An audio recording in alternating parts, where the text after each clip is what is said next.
Der er utrolig meget usikkerhed omkring at skulle have taget de her billeder, og hvordan skal de laves, og baggrund og location og alle de der ting.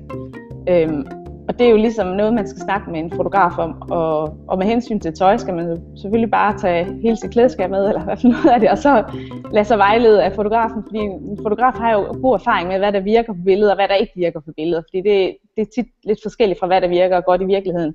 Og så er det en rigtig god idé at fortælle fotografen, hvor billederne skal bruges henne. Er det på hjemmesiden? Er det på LinkedIn? Er det til pressemeddelelse? Er det nyhedsbrev? Hvor skal de bruges henne? Og det handler jo ikke om, at man skal sminke helt vildt. Man skal se naturlig ud, og det er klart, hvis man altid til hverdag har knaldrød læbestift på, så skal man selvfølgelig også have det på sine billeder. Men man skal jo snakke med make-up-artisten om, hvordan man plejer at gøre det, og så det kommer til at ligne mest muligt.